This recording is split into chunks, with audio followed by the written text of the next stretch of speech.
अदब नाजरीन, मैं सन्नम एजाज और आप देख रहे ग्राउंड रिपोर्ट। हालात और वाक़ात पर हमारी पहली नज़र। शुरुआत आज के दिन से, तारीख आज की और आज की दिन की तारीख पर रियासत जम्मू कश्मीर में सरकारी सतह पर तकारीब हुई और श्रीनगर के SKICC में भी आज के दिन के हवाले से तकरीब हुई, जहाँ रियासत के LG मनोज सिन्हा मेहमान खसूसी के बतौर मौजूद थे। और आज की इस तकरीब के दौरान मनोज सिन्हा ने अपनी तकरीर में जम्मू कश्मीर के हालात से लेकर आर पार के मामला पर भी नजर रखी और पार के मामलात और आज के दिन के हवाले से अपनी तकारीर में फौज, पुलिस और दूसरे इदारों की तारीफें भी की और आने वाले दिनों के हवाले से भी खुलासा किया। ताहम आज की तकरीब के दौरान उन्होंने पार के साथ रिश्तों पर भी खुल के बात करते हुए बताया कि पार के जो रिश्ते बनाए कुछ लोगों ने बना रखे हैं, उन पर भी कड़ी आंच आ सकती है। श्रीनगर के SKICC में तकरीब और रियासती LG मनोज सिन्हा की इस तकरीब में आज की तकरीब।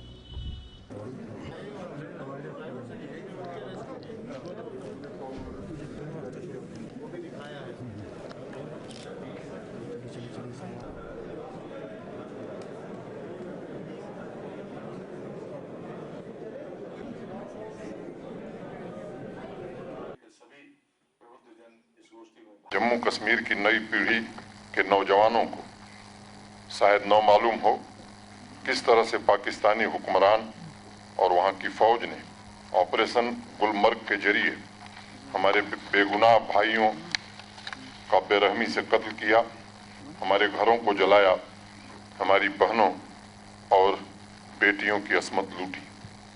इसलिए जम्मू कश्मीर के इतिहास में पहली बार हम अपनी नई और पुरानी पीढ़ी को इस सिंपोजियम और एग्जीबिशन के जरिए यह याद दिलाना चाहते हैं कि सर्वधर्म संभाव, बेपनाह मोहब्बत, सूफीज़म की इस मिट्टी को पाकिस्तानी फौज के आकाओं मोहम्मद अली जिन्ना और उसके लश्कर ने किस तरह से 22 अक्टूबर के काले दिन को मासूमों के खूनों से रंग दिया था और सदियों से एक धागे में बंधे भाईचारे को नफरत में बदल दिया था। 73 साल से पाकिस्तान का झूठ का जो प्रोपेगेंडा चल रहा है, बर्बर हमलावर आतंकी सिर्फ पख्तून ट्राइबल थे, मैं समझता हूं कि इस हकीकत को देश और दुनिया ने जाना है। हमें पाकिस्तान की इस नापाक हरकत को अच्छी तरह से समझना होगा। जिस प्रॉक्सी आर्मी ने कश्मीरी अवाम का कत्ल किया, उसमें पाकिस्तानी हुकूमत और पाकिस्तानी फौज के लोग शामिल थे। मैंने उन दस्तावेजों को पढ़ा है जिसमें लिखा है कि हर ट्राइबल लश्कर की कमान पाकिस्तानी फौज के अफसर कर रहे थे। विश्व में आतंक के सबसे बड़े रहनुमा हमारे पड़ोसी मुल्क ने सिर्फ 1999 के कारगिल आक्रमण में ही झूठ नहीं बोला था, 73 साल पहले भी बोला था। अपने फौज के जवानों की वर्दियां उतरवा कर उन्हें पख्तून लोगों के कपड़े पहनाने का काम उस समय किया गया था। हमें नहीं भूलना चाहिए कि कश्मीर और कश्मीरियत पर 22 अक्टूबर को जो घाव दिए गए थे, उसके पीछे पूरा का पूरा पाकिस्तानी प्रशासन लगा हुआ था। हमें 22 अक्टूबर की वह सुबह भी नहीं भूलनी चाहिए जब पाकिस्तानी फौज और उसके प्रॉक्सीज ने गढ़ी हबीबुल्ला को क्रॉस करके मुजफ्फराबाद पर हमला किया था। मैं लेफ्टिनेंट कर्नल नारायण सिंह के बारे में पढ़ रहा था, जिन्हें इस बर्बरता के लम्हों का एक घायल सिपाही ने बयां किया। बहादुर सिपाहियों को नंगा करके एक लाइन से गोलियों से भून दिया गया। दोस्तों, हम महावीर चक्र से सम्मानित वीर योद्धा ब्रिगेडियर राजेंद्र सिंह के बलिदान को भी कैसे भूल सकते हैं, जिन्होंने कश्मीरी अवाम और उसकी आबरू को बचाने के लिए मुट्ठी भर सिपाहियों के साथ दुश्मन को 4 दिनों तक रोके रखा और अंत में अपने प्राणों की आहुति दी। पाकिस्तान और उनके सिंपथाइजर्स के मुंह से नकाब उतारना, मैं समझता हूं अब समय आ गया है। हमें इस काम को बड़ी मुस्तैदी से करना चाहिए। पाकिस्तान के विश्वासघात, जम्मू कश्मीर के अवाम की पाकिस्तानी फौज और उसके प्रॉक्सी फोर्सेस के खिलाफ दिलेरी और बहादुरी की कहानियां, हमारे सेना के वीर जवानों की कुर्बानी सभी तक पहुंचे, यही इस सिंपोजियम और एग्जीबिशन का उद्देश्य है और लक्ष्य भी। श्रीनगर के SKICC में मनोज सिन्हा की आज की तकरीर, हालात और वाक़ात पर नज़र। लेकिन इन्हीं हालात और वाक़ात के बीच में सोपोर के तुजर शरीफ के इलाके में भी आज गोलियां चलने के वाक़ात देखने को मिले और गोलियां चलने के वाक़ात के बाद बहुत कुछ हटके भी देखने को मिला। बताया जाता है कि सोपोर के तुजर शरीफ के इलाके में 2 मिलिटेंटों की मौजूदगी की खबर मिलने के बाद फोर्सेस ने इलाके का मुहासरा किया, तलाशी कार्रवाई शुरू की और आखिरकार उस जगह पे पहुंचे जहां पे मिलिटेंट मौजूद थे और मिलिटेंटों की मौजूदगी की वहां पे इतला किया, यूँ कहें तो तस्दीक होने के बाद यहाँ फोर्सेस के साथ साथ पुलिस ने जो रोल अदा किया उसकी भी तारीफ़ें की जाती हैं। बताया जाता है कि यहाँ 2 मिलिटेंट जिनका ताल्लुक अल बदर मुजाहिदीन से था और इन दोनों की मौजूदगी की पक्की इतला मिलने के बाद उन मिलिटेंटों के लवाकीन को, उनके वालिदैन को बुलाया गया और उसके बाद उन्हें सरेंडर करने को भी बताया गया, आमादा करने की कोशिश की और वालिदैन की भरपूर कोशिश के बाद ये दोनों आमादा हुए और अपने आप को उन्होंने पुलिस के हवाले भी किया। ये सारा वाक़ा और इस वाक़े के दौरान कई मामलात उतार चढ़ाव के भी यहाँ देखने को मिले। लेकिन इन्हीं वाक़ात के बीच में सोपोर के SSP की तारीफ़ें भी की जाए तो बहुत कम है, क्योंकि जिस तरह से उन्होंने इस वाक़े को हैंडल किया वो इलाके के लोगों के मुताबिक काबिल तारीफ़ भी था, क्योंकि गोलियां चलती तो 2 जवानों की जान जा सकती थी, जान बचाई 2 नौजवानों की और सोपोर के SSP की तारीफ़ों के मुकामी लोग पुल बांध रहे थे। इधर श्रीनगर के बडगाम के इलाके में आज आज एक खेल मुकाबला था और इस खेल मुकाबले में रियासती पुलिस के सरबराह ने सोपोर के वाक़े के साथ साथ दूसरे मामलात पर भी तबादला ख्याल करते हुए बताया कि ये एक खुश आइंद कदम है। सर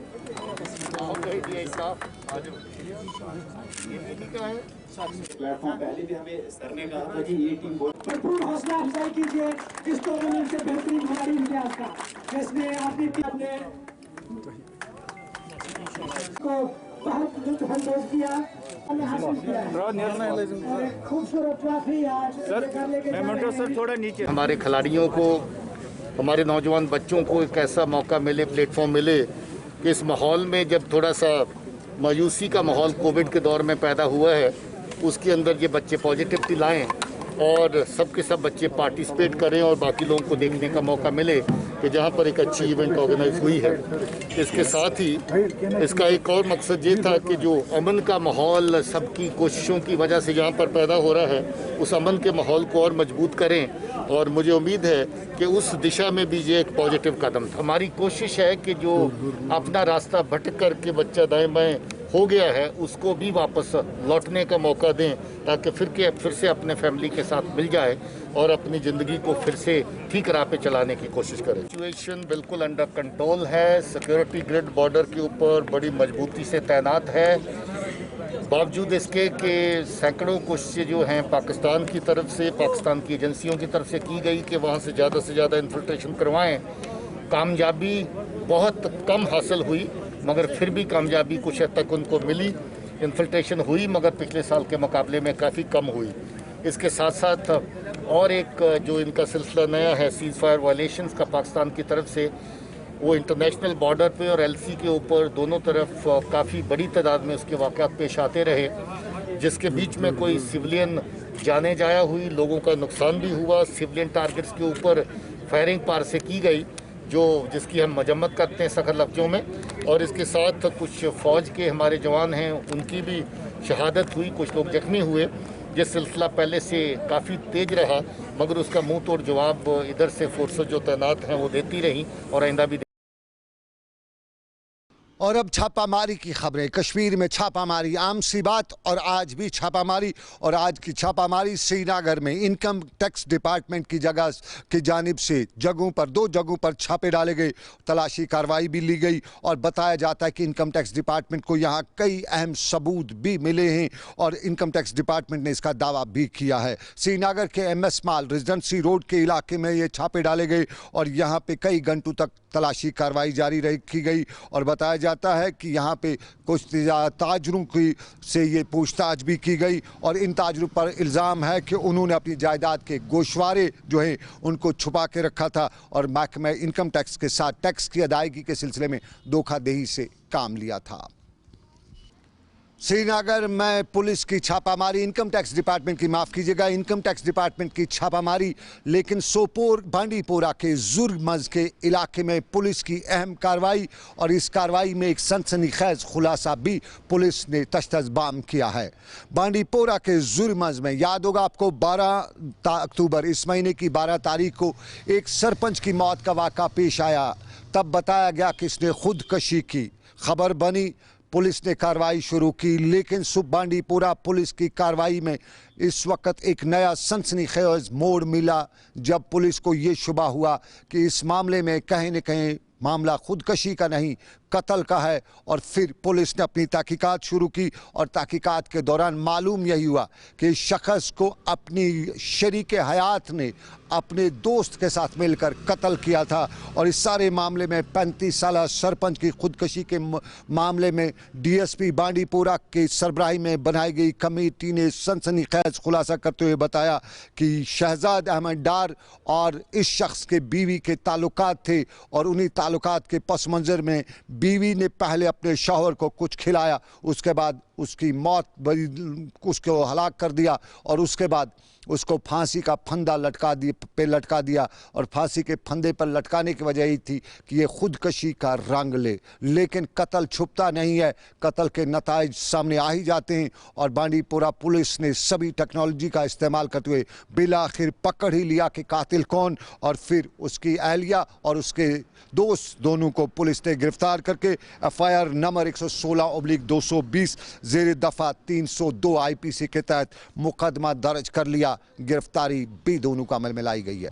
लेकिन बांडीपोरा के जिला तरक्याती कमिश्नर ने तालीम के मैदान में लोगों को आगे बढ़ने का एक नया और सुनहरी मौका फराहम करते हुए आज एक प्राइवेट स्कूल में एक रंगारंग तकरीब के दौरान स्मार्ट क्लासेस का इफ्तिताह भी किया। और यहाँ जहाँ रंगारंग प्रोग्राम भी था, वहीं मौसीकी और कल्चरल प्रोग्राम भी पेश किए गए। और यहाँ जिला तरक्याती कमिश्नर बांडीपोरा और दूसरे मेहमानों ने स्मार्ट क्लासेस की शुरुआत का ऐलान भी किया। यहाँ बड़ी तादाद में तुलबा भी थे, वालिदैन भी आए हुए थे, और नए ज़माने की नई टेक्नोलॉजी की इफादियत को उजागर करते हुए ज़िला तरक्याती कमिश्नर बांडीपोरा ने बताया कि शुरुआत प्राइवेट स्कूल से हुई है, सरकारी स्कूलों में भी स्मार्ट क्लासेस शुरू करने के बारे में गौर खौज किया जा रहा है और बहुत जल्द ये किया जाएगा।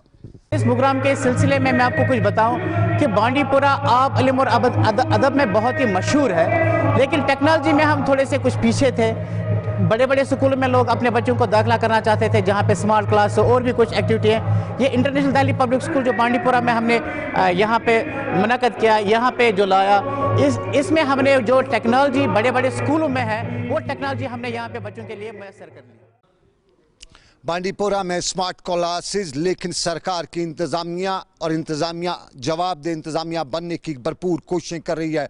और श्रीनगर में आज एलजी के मशीर फारूक अहमद खान ने आज एक अवामी दरबार भी मुनक़द किया, जिस दौरान अवामी मसाइल को सुना गया और अवामी मसाइल में से कुछ को मौके पर हल करने का अहकाम जारी किए गए और कुछ को हल करने के हवाले से ये भी बताया गया कि बहुत जल्द उन्हें हल कराया जाएगा। श्रीनगर में आज हुए इस मौके पर बड़ी तादाद में लोग अपने मसाइल लेकर आए थे, और पानी, बिजली, सड़क के मसाइल से लेकर दूसरे मसाइल यहां सरकार के सामने रखे गए।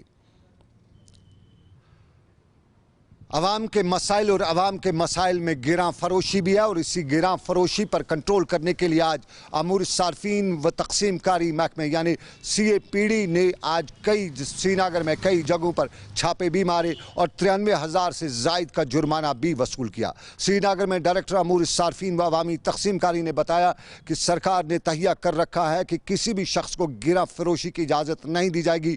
और श्रीनगर में आज अमूर सार्फिन व तकसीम कारी के मुख्तलिफ स्क्वाड श्रीनगर के मुख्तलिफ बाजारों में गश्त करते हुए देखे गए, जिस दौरान दुकानदारों से लेकर दूसरे मामलात पर नज़र रखे हुए थे। ये श्रीनगर में एक पहलू, लेकिन दूसरा पहलू SRTC का, रियासत का SRTC वो महकमा है जो अक्सर सरकार की कमज़ोरियों का हवाला देते हुए बताता है कि जो कुछ भी कर रही है सरकार कर रही है। पिछले 6 महीनों से SRTC के मुलाजमीन को तनख्वाह नहीं मिली है, और तनख्वाह का वाविला करते हुए SRTC के मुलाजमीन लगातार नारेबाजी करते हुए सड़कों पर आते रहते हैं। SRTC खसारे में है। मुलाजमीन कहते हैं कि खसारे का का जिम्मेदार सरकार है और उनके मामलात को लेकर आज भी एसआरटीसी मुलाजमीन ने श्रीनगर में एहतजाज किया और सरकार तक अपनी बात पहुंचाने की गुजारिश भी की।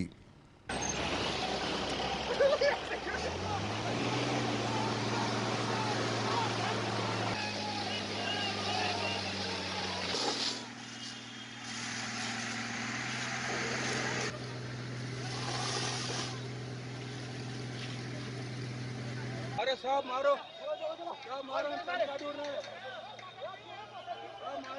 हमारा चक्का जाम है, पूरी हड़ताल है जम्मू कश्मीर लद्दाख में, और हमने इस हवाले से सरकार को पहले ही आगाह किया। हम पिछले 2-3 महीनों से हम जदोजहद में हैं। हमारी तनख्वाहों का मसला है, हमारे जो रिटायर हुए हैं मुलाजमीन उनकी रिटायर बेनिफिट्स का मसला है। पिछले 2 साल से किसी ने कोई पैसा नहीं लिया जो रिटायर हो गए। SRO 43 का मसला है। हमारे जो मुलाजमीन यहाँ पे काम कर रहे हैं तकरीबन 400 कंसोलिडेटेड है। 8 साल के बाद उनको रेगुलर होना था, लेकिन 10-10 साल हो गए वो अभी तक रेगुलराइज उनकी सर्विसेज नहीं हुई है। हमारा CP फंड है वो अनलिमिटेड है। हमारी तनख्वाहें नहीं है। 7th पे कमीशन इम्प्लीमेंट नहीं हो रहा है। हम गवर्नर साहब की तरफ आज मार्च करने जा रहे हैं। पीसफुल मार्च है हमारा राजभवन की तरफ। हम उनको घेराव करने नहीं जा रहे हैं, खाली अपना एक मेमोरेंडम देने जा रहे हैं कि वो इसमें इंटरवीन करे। ये इंसानी मसला बन रहा है। हमारी फैमिली सफ़र कर रही है, हमारे बच्चों की तालीम मुतासिर हो रही है। श्रीनगर में एसआरटीसी मुलाजमीन के मुजाहरे तो राजौरी में भी जंगलात महकमे के आर्जी मुलाजमीन ने आज मुस्तकिल किए जाने के लिए और बकायाजात की अदायगी के हवाले से नारेबाजी की और एहतजाज किया और एहतजाज करते हुए सरकार तक ये बात पहुंचाने की कोशिश की। याद दिलाना चाहेंगे मरकज़ी सरकार कैजुअल, डेली वेजर और नीड बेस्ड मुलाजमीन के मामलात को संजीदगी से लेते हुए इस हफ्ते उनके लीडरान से भी मुलाकात करने जा रही है और माना यही जा रहा है कि अब की बार अगर ये लोग वज़ीर-ए-आज़म को इस हफ्ते होने वाली मीटिंग में असल हक़ाइक़ से बाखबर कराने में कामयाब होते हैं तो मार्च तक ये सारा मामला हल हो सकता है। लेकिन राजौरी में आज इनके मुजाहरे के दौरान मामला मुस्तकिली का ही था। हमें तकरीबन यहाँ पे 5वां-6वां दिन स्ट्राइक पर है। हमको 15-15, 20-20 साल हो गए यहाँ पे नौकरी करते हुए, डिलीवरी करते हुए। कोई भी सरकार हमारी तरफ कोई ध्यान नहीं दे रही। तो सर ना तो हमें वेजेस टाइम पर मिलती, तो बहुत ही हमारे हालात मुश्किल हैं। जो सरकार जो आती है हम बोलती थी कि हम आपको रेगुलाइज करेंगे, ये करेंगे, वो करेंगे। आज तक किसी सरकार ने हमारी तरफ कोई ध्यान नहीं दिया। तो बहुत ही अब इतने मजबूर हो चुके हैं हम, तो करें तो क्या करें। ना तो सैलरी या बच्चों की स्कूल की फ़ीस देनी है, ये देना वो देना, कुछ भी हमें सरकार की तरफ से कुछ नहीं मिल रहा। सरकार बोलती थी कि सबका साथ सबका विकास, हमारे साथ चलो सबका विकास होगा। साथ तो हमने सबको उनका दिया, मगर हमारा विकास होता कुछ नज़र नहीं आ रहा। सिर्फ सैलरी की मांग को लेकर आपका नहीं सर, हमारा जो मेन इशू है वो है रेगुलेशन, हमें रेगुलाइज किया जाए। मामला राजौरी से नारेबाजी का, लेकिन राजौरी में पुलिस की कार्रवाई भी हुई है और नशा मुखालिफ मुहिम को जारी रखते हुए पुलिस ने तकरीबन 3 किलो के करीब कुछ अशिया ज़ब्त किए हैं जिनके बारे में अंदाज़ा लगाया जाता है कि ये नशा है और ये हीरोइन का नशा है। बताया जाता है कि दौरानी शब मेंढर के SDPO ज़हीर अब्बास ने पुलिस पार्टी के हमरा एक नाका लगाया था और इस नाके के दौरान उन्होंने कुछ अशखास को गिरफ्तार किया जिनके कब्जे से 3.2 किलोग्राम के करीब कुछ अशिया ज़ब्त की गई हैं जिनके बारे में खदशा है कि ये हीरोइन नहीं है और पुलिस ने इस मामले में FIR नंबर 247 दर्ज करके मज़ीद तहकीकात शुरू कर दी हैं। ओपनिंग नाइट जो पिछली थी 21 और 22 की, उसमें मैं और SHO अपनी पार्टी के साथ रूटीन पेट्रोलिंग पे थे। दौरान पेट्रोलिंग खबर आई कि बसूनी इलाका में कुछ लोग नारकोटिक्स की डीलिंग कर रहे हैं। हमने फ़ौरन वहाँ पहुँचे रात को और एरिया की सर्च शुरू की। सर्च के दौरान हमें एक लिफाफा मिला जिसमें 3 पैकेट थे जिनको वज़न किया गया और वो 3 kg के करीब हीरोइन लाइक सब्सटेंस जो है वो मिला है हमें। हम इसके लिंक्स जहाँ जहाँ भी मिलेंगे उसमें हम टेक्नोलॉजी को भी यूज़ करेंगे और इसमें अच्छा रिज़ल्ट निकालेंगे, तो आपके साथ शेयर करेंगे जो भी रिज़ल्ट आए। और नाज़रीन, हम आपको बताते चलें कि हिम्मत करे इंसान तो कुछ भी कर सकता है और हालात का मुकाबला करने वाले को ही इंसान कहा जाता है और ऐसी मिसालें वादी कश्मीर में अक्सर देखने को मिली हैं। लेकिन आज आपके टेलीविज़न स्क्रीन पर जो शख्स है इसका नाम नज़रुल इस्लाम है और ये स्कॉलर है पब्लिक एडमिनिस्ट्रेशन में, सोपोर के इलाके का रहने वाला। सोपोर जो अपनी खूबसूरती, अपनी फ्रूट इंडस्ट्री के लिए दुनिया भर में मशहूर है, लेकिन नज़रुल इस्लाम कसाई का काम शुरू कर चुका है।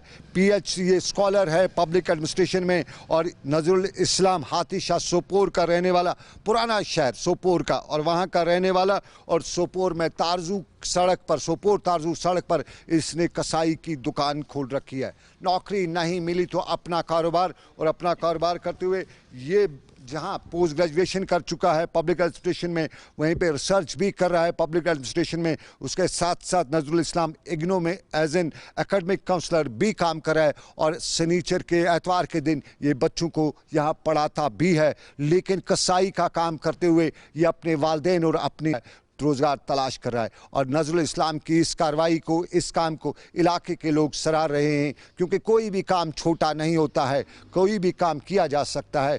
और नज़रुल इस्लाम ये काम आगे बढ़ा रहा है। यूनिवर्सिटी ऑफ कश्मीर से मैंने PG मैथमेटिक्स की, उसके बाद मैंने इग्नो से PG पब्लिक एडमिनिस्ट्रेशन की। उसके बावजूद मैं यहाँ पे एक एसोसिएशन चला रहा था जिसका नाम था स्टूडेंट्स एसोसिएशन सोपोर, जिसका मेन मकसद और मेन मोटिव ये था कि हमें जो टैलेंटेड यूथ है स्पेशली इन सोपोर, उसको वो प्लेटफॉर्म दे ताकि वो भी कहीं अपना स्किल, अपना टैलेंट, अपनी हार्डवर्क कहीं पे दिखाए, जिससे उसको भी रोज़गार मिल जाए और पब्लिक को भी उसके साथ फ़ायदा मिल जाएगा। जब हम बात करेंगे फैमिली का, माशाल्लाह मुझे फैमिली का support, I am lacking of actual words how to discuss the support of my family, my parents in every aspect, in field of education as well as in this business, because पापा को मैं जब भी बोलता है हम ये करेंगे ऐसा कंसेप्ट, तो पापा जिसे हम बोलते हैं कि पापा तो वही मान लेता है जो उसको मैं बोलता हूँ, क्योंकि उसको पता भी है कि it should be more benefit to the business than to public. तो ये क्या पढ़े लिखे सिर्फ जॉब्स के लिए ही है, पढ़े लिखे को भी आना चाहिए जॉब के साथ साथ, अगर वो ऐसे यूनिट जिससे लोगों को बेनिफिट। तो चलिए नाज़रीन, ये था हमारा आज का ग्राउंड रिपोर्ट। आज बस इतना ही। मुझे मेरे साथी आबिद कादिर के साथ दीजिए इजाज़त। आप रखिए अपना ख्याल। अल्लाह हाफिज़।